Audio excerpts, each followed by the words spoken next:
ಆತ್ಮೀಯ H16 news ಅರ್ಥಾತ್ ಹೇ ಸೀತಾರಾಮ್ಗೆ ಸ್ವಾಗತ. ನಾನು ನಿಮ್ಮ ಎಮ್ಮಾಯಿ ಅಥವಾ ಮಲ್ಲಪ್ಪ ಚೋತವ. ನಮ್ಮ ಪ್ರಮೋದ್ ಮುತಾಲಿಕ್ ದೇಸಾಯಿ ಯಾರಿಗೂ ಗೊತ್ತಿಲ್ಲ. ಪ್ರಮೋದ್ ಮುತಾಲಿಕ್ರವರು ವಿಶೇಷವಾಗಿ ಎಲ್ಲರಿಗೂ ತಮ್ಮ ವಿಚಾರಧಾರೆಯಿಂದ ಶ್ರೀರಾಮ ಸೇನೆ ಸಂಸ್ಥಾಪಕರಾಗಿ ಚಿರಪರಿಚಿತರು. ಅದರಲ್ಲೂ ಸಂಘ ಪರಿವಾರದ ಪರಿವಾರಿಗಳಿಗೆ ಭಾಳಷ್ಟು ಆತ್ಮೀಯರು. ಅವರು ಇತ್ತೀಚೆಗೆ ಒಂದಷ್ಟು ನ್ಯೂಸ್ ಬಂತು, ನೋಡ್ತಾ ಇದ್ದೆ, ನೀವು ನೋಡಿರ್ಬೋದು. ಲವ್ ಜಿಹಾದ್ 1 ಲಕ್ಷ ಪುಸ್ತಕ ವಿತರಣೆ. ಲವ್ ಜಿಹಾದ್ ನಡೆದ ತಪ್ಪಬೇಕದು 1 ಲಕ್ಷ ಪುಸ್ತಕ ವಿತರಣೆ ಮಾಡ್ತೀವಿ ಅಂದರೆ ಅನಿಸ್ತಾ ಇದ್ದಾರೆ. ಅಂಚೆ ಅದರ ಆ ಫಂಕ್ಷನ್ದಲ್ಲೇ ಇಲ್ಲೇ ಬೆಳಗಾವಿ ಇಲ್ಲೇ ಅದನ್ನೆಲ್ಲ ಜನರಿಗೆ ಮುಟ್ಟಿಸೆ ಈ ಲವ್ ಜಿಹಾದ್ ನಡಿಬಾರ್ದು, ತಪ್ಪ, ಧರ್ಮಾಂತರಣ ಆಗಬಾರ್ದು, ಧರ್ಮ ಸಂಕ್ರಮಣ ಆಗಬಾರ್ದು. ಒಳ್ಳೆಯ ವಿಚಾರ ಅವ್ರ ದೃಷ್ಟಿಯಲ್ಲಿ. ನಾವಿಲ್ಲೇ ವಿಚಾರಣೆ ಮಾಡ್ಬೇಕಾಗಿದ್ದಪ್ಪ ಅಂದ್ರೆ ಅಡ್ಡಿಲ್ರಿ, ಒಳ್ಳೆ ಹೋರಾಟ ಮಾಡ್ತಾಯಿದ್ರಿ, ಮಾಡಿರಿ. ಆದರೆ ಈ ದೇಶದ ಇದೊಂದು ಸಮಸ್ಯೆ ಭಾಳ ದೊಡ್ಡದು ಅಂತ ತಿಳ್ಕೊಂಡಿದ್ರೆ ಅದು ನಿಮ್ಗೆ ಬಿಟ್ಟಂಥ ವಿಷಯ. ಆದರೆ ಇಲ್ಲಿ ಅನೇಕ ಸಮಸ್ಯೆಗಳಿದ್ದಾವೆ. ಅದರಲ್ಲೂ ಮುಖ್ಯವಾಗಿ ಸ್ಟೇಟದಲ್ಲಂತೆ ಕಾಂಗ್ರೆಸ್ ಅದ. ನೀವು ಕಾಂಗ್ರೆಸ್ಸದ ವಿರೋಧವಾಗಿ ಮಾತಾಡ್ತೀರಿ ಅನ್ನೋದು ಗೊತ್ತದ ಎಲ್ಲರಿಗೂ. ಮೊದಲಿಂದ ಕಾಂಗ್ರೆಸ್ ವಿರೋಧಿಸ್ತಾ ಬಂದಿದ್ದೀರಿ, ಅದು ನಿಮ್ಮ ವೈಯಕ್ತಿಕ ವಿಚಾರ. ಆದರೆ ಸೆಂಟ್ರದಲ್ಲಿ ನಿಮ್ಮದಲ್ಲ ಸರ್ಕಾರ, ಮೋದಿಯವ್ರ ಸರ್ಕಾರದ ನಿಮ್ಮ ಸಿದ್ಧಾಂತದ ಸರ್ಕಾರನ ಅದಲ್ಲ. ಈಗ ಸಾಕಷ್ಟು ಅವರಲ್ಲಿ ಅನುಕೂಲಗಳಿದ್ದಾವೆ, ಅಧಿಕಾರ ಅವ್ರ ಕೈಯಲ್ಲಿದೆ.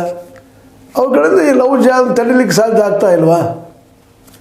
ನೀವು ಅನ್ಬೋದು ಸ್ಟೇಟದೊಂದು ಬೇರೆ ರೀ, ಅದು ಈಗ ಏನೋ ವಾದ ಮಾಡೋದು. ವಾದ ಬೇಡ, ಸಹಜವಾದ ಒಂದು ಮಾತು. ಅಧಿಕಾರ ಯಾರ ಕೈಯಲ್ಲಿದೆ? ಮೋದಿಯವ್ರ ಕೈಯಲ್ಲದ, RSS ಕೈಯಲ್ಲದ. RSS ನಿಮ್ಮ ತಾಯಿ ಇದ್ದಂಗೆ. ಅದು ಅವರಿದ್ದಂಥ RSSಗರು ಇವತ್ತು ಕಂಟ್ರೋಲ್ ಮಾಡಲಿಕ್ಕೆ ಸಾಧ್ಯ ಆಗಿಲ್ಲ ಲವ್ ಜಿಹಾದ್ಗಳನ್ನು. ಮತ್ತಷ್ಟು ಪ್ರವೋಕ್ ಆಗುವುದಕ್ಕಿಂತಲೂ ಕೇವಲ ಹಿಂದುತ್ವ ನೆಲೆಗಟ್ಟಿನಲ್ಲ ಈ ದೇಶವನ್ನು ಕಟ್ಟೋಕ್ಕಿದ್ರು. ಈಗಾಗಲೇ ಅದು ಹೊಡೆದು ಬಿದ್ದದ. ಮೋಸ್ಟ್ಲಿ ಲೋಕಸಭಾ ಚುನಾವಣೆ ನಿಮಗೆ ಗೊತ್ತದ. ಆದರೂ ಹಿಂದುತ್ವ ಇಟ್ಕೊಂಡು ಹೋಗ್ತಾ ಇದ್ದೀರಿ, ಇಟ್ಕೊಳ್ರಿ. ಅದು ನಾವು ಕೇಳುವಂಥದ್ದು ಏನಪ್ಪ ಅಂದ್ರೆ ಈ ತ್ರಿಶೂಲ ಮತ್ತು ಖಾರದ ಪುಡಿ ಹೆಣ್ಮಕ್ಳು ಕೊಡುವಂಥ ವಿಚಾರ ಒಂದು ರೀತಿ ಒಳ್ಳೆಯದಾದರೂ ಸಹಿತ ಇವು ಹಿಂಸಾ ಮಾರ್ಗ ಅಲ್ಲೇನು, ಅದಕ್ಕೆ ನೀವು ತೊಗೊಂಡ್ಕೊಡ್ಬೋದಿಲ್ಲ. ಮಿನಿಮಮ್ ಹಿಂಸಾ ಮಾಡಲೇಬೇಕಲ್ರಿ, ಇಲ್ಲ ಹೆಂಗೆ ತರಲಿಕ್ಕೆ ಸಾಧ್ಯದ? ಮೇಬಿ ಆಕ್ರಮಣ ಪ್ರತಿ ಆಕ್ರಮಣ ಮಾಡಬೇಕು, ಅದು ವಿಚಾರ ಒಳ್ಳೆಯದನ. ಆದರೆ ನಾವು ನಿಮ್ಮಲ್ಲಿ ಕೇಳುವಂಥದ್ದು ಏನಪ್ಪ ಅಂದ್ರೆ ಇಡೀ ದೇಶದಲ್ಲೇ ಲವ್ ಜಿಹಾದ್ ಇವತ್ತು ನಿಮ್ಮ ಕೈಯಲ್ಲದ ಸೆಂಟ್ರಲ್ ಗೌರ್ಮೆಂಟ. ಪ್ರತಿ ಸ್ಟೇಟ್ಗಳಲ್ಲಿ ಮ್ಯಾಕ್ಸಿಮಮ್ 3 ಅದಾವೆ. ನೀವು ಯಾಕೆ ಒಂದು ಶ್ವೇತಪತ್ರ ಹೊಡೆಸಬಾರ? ರಾಜ್ಯಗಳಿಂದ ಹೊಡೆಸೋಕ್ಕೆ ಕಾರಣೀಕರ್ತರಾಗಬಾರ್ದು. ರಾಷ್ಟ್ರ ಮಟ್ಟದ ಮೋದಿಯವರಿಂದ ಇಡೀ ದೇಶದಲ್ಲಿ ಎಷ್ಟು ಲವ್ ಜಿಹಾದ್ ಆಗಿದ್ದಾವೆ ಅಂಕಿ ಸಂಖ್ಯೆಗಳು ಅಥೆಂಟಿಕ್ ಆಗಿ ಕೊಡಿಸಲಿಕ್ಕೆ ಯಾಕೆ ಸಾಧ್ಯ ಆಗ್ತಾಯಿಲ್ಲ? ಯಾಕೆ ಆಗಬಾರ್ದು? ಯಾಕಂದ್ರೆ ಹೌದು ಆ ಪ್ರಮಾಣದಲ್ಲಿ ಆಗಿದೆ, ನಮಗೆ ಗೊತ್ತಾಗಲಿ.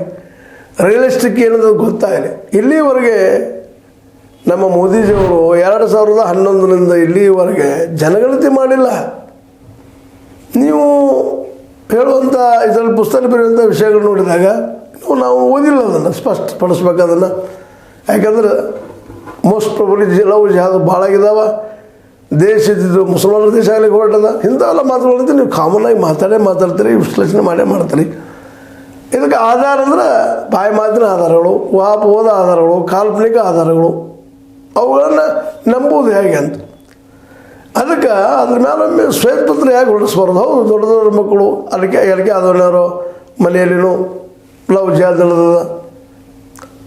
ಅಲ್ಲಿ ಒಬ್ಬ ಮುಸ್ಲಿಂ ಯಾರೋ ಏನೋ ಇದ್ದಾರೆ, ಅವರು ಭಾಳ ಜನ ಇದ್ದಾರೆ ಈಗ ಇವತ್ತಿನ ಲೀಡರ್ಗಳಲ್ಲೇ. ಅದರ ಬಗ್ಗೆ ನೀವು ಪ್ರತಿಭಟನೆ ಮಾಡುವಂಥದ್ದು ಇವತ್ತು ಭಾಳ ಅವಶ್ಯಕ ಅಂತ. ಈ ಮಾತನ್ನು ಯಾಕೆ ಹೇಳ್ತಾ ಇದ್ದೀನಪ್ಪ ಅಂತ ಈ ಸಂದರ್ಭದಲ್ಲೇ ಇದಕ್ಕಿಂತಲೂ ಮುಖ್ಯ ಸಮಸ್ಯೆ ದೇಶ ದೊಡ್ಡದ, ಅದು ಹಸಿವು.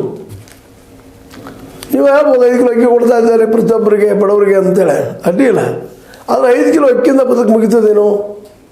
ಅವ್ರ ಮಕ್ಕಳ ಎಜುಕೇಷನ್ನು, ಅವ್ರ ಬದುಕ, ಅವ್ರ ಮನಿ, ನೀವು ಹೇಳ್ಬೋದು 2-3 ಕೋಟಿ ಮನೆ ಕಟ್ಟಿದ್ದಾರೆ. ಹಾಗೆ ಎಷ್ಟು ಕೋಟಿ ಇದೆ ಇಲ್ಲೇ? 50 ಕೋಟಿ 70 ಕೋಟಿ ನೀವು ಹೇಳ್ಬೋದು. ಅವ್ರೂ ಸಹಿತ ಅಂಕಿ ಅಂಶಗಳು ಸರಿಯಾಗಿ ಬರ್ತಾಯಿಲ್ಲ. ಅದಕ್ಕಾಗಿ ಮುತಾಲಿಕ್ ದೇಸಾಯಿ ಒಳ್ಳೆ ನಾಯಕರು. ನಮ್ಮ ಪ್ರಮೋದ್ ಮುತಾಲಿಕ್ ಅವರು, ದೇಸಾಯಿ ಅಲ್ಲ ಸಾರಿ, ನಮ್ಮ ಪ್ರಮೋದ್ ಮುತಾಲಿಕರು ಭಾಳ ಏನಪ್ಪ ಅಂತಂದ್ರೆ ಪ್ರಬುದ್ಧ ಮತ್ತು ಮಾತುಗಾರರು ನಾವೇನು ಇವರಲ್ಲಿ ರಿಕ್ವೆಸ್ಟ್ ಮಾಡೋದಪ್ಪ ಅಂತಂದರೆ ದಯವಿಟ್ಟು ಇಡೀ ದೇಶದ ಒಂದು ಲವ್ ಜಿಹಾದ್ ಎಷ್ಟಾಗ್ಯದ ಒಂದಿಷ್ಟು ಸರ್ವೇ ಖಚಿತವಾಗಿ ಮಾಡಿಸ್ಲಿಕ್ಕೆ ಹಚ್ಚ್ರಿ. ಎಂದಾಗ ಸ್ಪಷ್ಟ ಚಿತ್ರ ನಮ್ಮ ಕಣ್ಮುಂದೆ ಬರ್ತದೆ. ಮತ್ತು ದೇಶನ ನಾವು ತಿಳ್ಕೊಬೇಕಾಗ್ಯದ. ನಾವು ಯಾರೂ ಸಂವಾರ ಮಾಡುವುದು ಕಡಿಮೆ ಮಾಡುವ ಸ್ಥಿತಿಯೊಳಗಿಲ್ಲ. ಯಾರನ್ನೂ ದೇಶ ಬಿಟ್ಟು ಓಡಿಸ್ಲಿಕ್ಕೆ ಸಾಧ್ಯ ಇಲ್ಲ. ಸದಾ ಈ ವಿಷಯ ಇಟ್ಕೊಂಡು ಹೋಗಿಂದಲೂ ಅದನ್ನು ಈ ದೇಶ ಕಟ್ಟುವಲ್ಲ. ಇನ್ನು ನಿರುದ್ಯೋಗದ ಸಮಸ್ಯೆ, ಈ ನಿರುದ್ಯೋಗ ಸಮಸ್ಯೆಗೆ ಏನು ಪರಿಹಾರಪ್ಪ ಅನ್ನೋದ್ರ ಬದಲಾಗಿ ಎಲ್ಲರಿಗೂ ಉದ್ಯೋಗ ಸಿಗ್ತಪ್ಪ ಅಂತಂದ್ರೆ ಎಲ್ಲರೂ ನೆಮ್ಮದಿಯಿಂದ ಇರ್ತಾರೆ. ಸಹಜವಾಗಿ ಎಲ್ಲರೂ ನಿಮ್ಮ ವಿಚಾರಧಾರೆಗೆ ಒಗ್ಗಬಹುದು. ಇಷ್ಟರೊಳಗೆ ಮೋದಿಜಿಯವರು ಪ್ರತಿ ವರ್ಷ 2 ಕೋಟಿ ಉದ್ಯೋಗಗಳನ್ನು ಕೊಟ್ಟಿದ್ರೆ ಸಹಜವಾಗಿ ಜನ ಅವ್ರವ್ರ ಬಾಳ್ಯದಾಗ ಅವ್ರು ಇರ್ತಿದ್ರು. ಇವತ್ತು ಎಷ್ಟು ಕೋಟಿ ಆಗಿತ್ತು? 10 ವರ್ಷಗಳಲ್ಲಿ 20 ಕೋಟಿ ನಿರುದ್ಯೋಗಿಗಳಿಗೆ ಉದ್ಯೋಗ ಸಿಗ್ತದೆ. ಅವರೊಂದು ಮಾತನ್ನು ಉಳಿಸ್ಕೊಂಡಿದ್ರೆ ಆ 20 ಕೋಟಿ ಆಗಿದ್ರಪ್ಪ ಸಹಜವಾಗಿ ಎಲ್ಲರೂ ಈ ಒಂದು ಮೋದಿಯವ್ರ ಭಕ್ತರಾಗಿ ಹೋಗಿಬಿಡ್ತಿದ್ರು ಅವರು.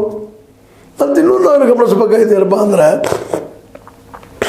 ಇವತ್ತು ಪೂರ್ಣ ಪ್ರಮಾಣದಲ್ಲಿ ಹೆಚ್ಚು ಕಡಿಮೆ ಎಲ್ಲ ರಾಜ್ಯಗಳಲ್ಲಂದ್ರೂ ಅಡ್ಡಿ ಇಲ್ಲ. BJP ಬೆಂಬಲಿತಿರ್ಬೋದು, ಅದು ಮತ್ತೊಂದು ಇರ್ಬೋದು. ಎಲ್ಲ ರಾಜ್ಯಗಳಲ್ಲಿ BJPಯ ಪ್ರಭಾವ ಹೆಚ್ಚದ ಮತ್ತು ಅಧಿಕಾರ BJPಯವ್ರ ಕೈಯಲ್ಲಿದೆ. ಇಷ್ಟಿದ್ರೂ ಸಹಿತ ಈ ಲವ್ ಜಿಹಾದಾಗಿ ನಂತರ ದಿನಗಳಲ್ಲಿ ಅವ್ರ ಅಧಿಕಾರ ಅಂದರೆ ಮುಸ್ಲಿಮರ ಅಧಿಕಾರ ಬರ್ತದೆ. ನೀವು ಯಾವ ನೆಲೆಯಲ್ಲಿ ಯೋಚಿಸ್ತಾ ಇದ್ದೀರಿ? ಯಾಕೆಂದರೆ ಸುಮ್ಮನೆ ಇವನ್ನ ಮಕ್ಕಳ ತಲೆಯಲ್ಲ ಏನೇನೋ ಪಿತ್ತುಗಿಂದು ಮಕ್ಕಳಿಗೆ ದುಡಿದಕ್ಕೆ ಏನು ಕೆಲಸಗಳಿದ್ದಾವೆ, ಏನು ಉದ್ಯೋಗ ಹಚ್ಚಬೇಕು ಅನ್ನೋದು ನೆಲಗಟ್ಟಿನಲ್ಲೇ ಒಂದು ಚಿಂತನ ಮಂಥನ ಆದರೆ ಭಾಳ ಉತ್ತಮ. ಅದು ಬಿಟ್ಟು ಈ ಪುಸ್ತಕ ಹಂಚೆ ಅನಗತ್ಯ ಒಂದು ಹಿಂಸಾಭಾವ ಅಥವಾ ಒಂದು ಕೀಳನ್ನು ಬೆಳೆಸೋದು ಯೋಗ್ಯನಾ ಅಂತ ತಾವು ಪ್ರಜ್ಞಾವಂತರು.